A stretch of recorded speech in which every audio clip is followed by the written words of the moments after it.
నమస్తే. అనురాధరావు, బాలల హక్కుల సంఘం ప్రెసిడెంట్. ఈరోజు అంతర్జాతీయ మానవ హక్కుల దినోత్సవం. 1948 డిసెంబర్ 10న ఐక్యరాజ్య సమితి ప్రకటించిన universal declaration of human rights పురస్కరించుకొని మనం ప్రతి సంవత్సరము డిసెంబర్ 10న మానవ హక్కుల దినోత్సవాన్ని జరుపుకుంటున్నామంటే అవగాహన పెంపొందించే కార్యక్రమాలు ఈరోజు చేపడతారు. మానవ హక్కులు అంటే ఏంటి? మన జీవితాన్ని స్వేచ్ఛగా, గౌరవంగా, భయం లేకుండా బ్రతికేలా చేసే హక్కులే ఈ మానవ హక్కులు. అంటే మనకు జీవించే హక్కుంది, విద్య పొందే హక్కుంది, ఆహారం పొందే హక్కుంది, స్వేచ్ఛగా బతికే హక్కుంది, ఆరోగ్యంగా బతికే హక్కు, భద్రతగా జీవించే హక్కుంది, స్వేచ్ఛగా మాట్లాడే హక్కుంది, వివక్ష లేకుండా జీవించే హక్కు ఉంది. ప్రతి ఒక్కరికి ఈ హక్కులు సమానమే.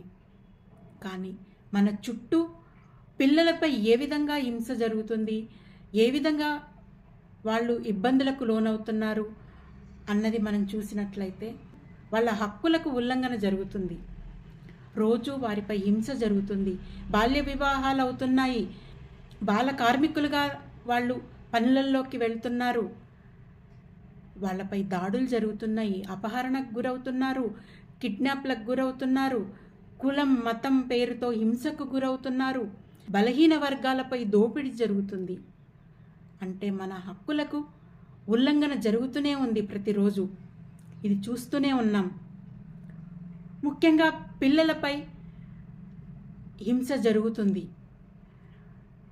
ఇంకా స్కూళ్ళల్లో శారీరక పనిష్మెంట్స్ ఇస్తూనే ఉన్నారు. పిల్లలు ప్రమాదకర పరిస్థితుల్లో, ప్రమాదకర పనుల్లో కూడా పనిచేస్తున్నారు. హజార్డస్ వర్క్లో పిల్లలు పనిచేస్తున్నారు. వాళ్ళపై దాడులు జరుగుతున్నాయి, కిడ్నాపులు జరుగుతున్నాయి. ఇది మానవ హక్కుల ఉల్లంఘనే కదా.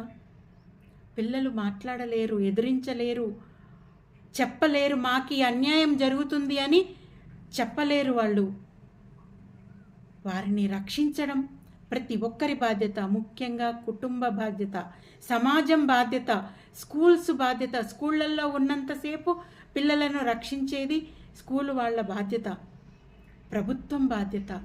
ఈ హక్కుల ఉల్లంఘన జరగకుండా చూడాల్సిన బాధ్యత ప్రభుత్వంపై ఉంది. ఈ హక్కులు కేవలం పుస్తకాలకే పరిమితమా? వేదికలపై మాట్లాడే వరకే పరిమితమా? కారణం ఎక్కడ చూసినా పిల్లలు హింసకు గురవుతున్నారు, వాళ్ళపై దాడులు జరుగుతూనే ఉన్నాయి, వారు గొంతు విప్పి చెప్పలేకపోతున్నారు. పిల్లలకు స్కూళ్ళల్లో ఇంకా కార్పొరల్ పనిష్మెంట్స్ ఇస్తూనే ఉన్నారు. పిల్లలు అది తట్టుకోలేక చనిపోతున్న పిల్లలు కూడా ఉన్నారు. ప్రమాదకర పరిస్థితుల్లో పనిచేస్తున్న పిల్లలు ఉన్నారు. ఈ హక్కులను అమలు చేయాల్సిన బాధ్యత ప్రభుత్వంపై ఉంది. మన గొంతు విప్పాలి, మనం మారాలి, మౌనంగా ఉండకూడదు. ఎక్కడ దాడులు జరుగుతున్నా, అన్యాయం జరుగుతున్నా ఎదిరించాలి. పిల్లలపై ఇలాంటి దాడులు జరుగుతున్నా, హింసకు గురవుతున్నా, బాల కార్మికులుగా ఉన్న, బాల్య వివాహాలు జరుగుతున్నా వెంటనే మనం స్పందించాలి. 1098కు కాల్ చేయాలి, లేదా ప్రభుత్వ అధికారులకు తెలపాలి ఇక్కడ జరుగుతుంది ఈ విధంగా అని. మన బాధ్యతగా తెలిపినట్లయితే ఖచ్చితంగా వారు రక్షింపబడతారు. ముఖ్యంగా సోషల్ మీడియాలో పిల్లలపై అబ్యూజ్ ఉన్న కంటెంట్లు చాలా వస్తున్నాయి. దాన్ని చాలామంది షేర్స్ చేస్తూనే ఉంటారు. అది చేయటం ఆపేయండి. పిల్లల అబ్యూజ్ ఉన్న కంటెంట్ మీకు కనిపిస్తే వెంటనే సైబర్ క్రైమ్కు ఇన్ఫామ్ చేయండి. అది ఎవరికి ఫార్వర్డ్ చేయకుండా చూడటమే మన బాధ్యత. అలాంటి కంటెంట్ ఉన్న వీడియోలు రాకుండా ఆఫ్ చేయాల్సిన బాధ్యత అందరికీ ఉంది. కాబట్టి వెంటనే సైబర్ క్రైమ్ వాళ్లకు ఇన్ఫామ్ చేయండి. పిల్లలను రక్షించుకుందాం. వాళ్ళు మన దేశ భవిష్యత్తు.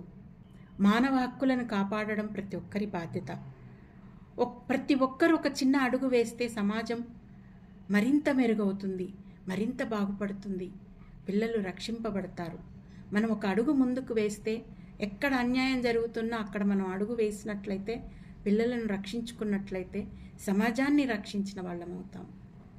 కాబట్టి మానవ హక్కులు మనందరివి. Happy human rights day. Thank you.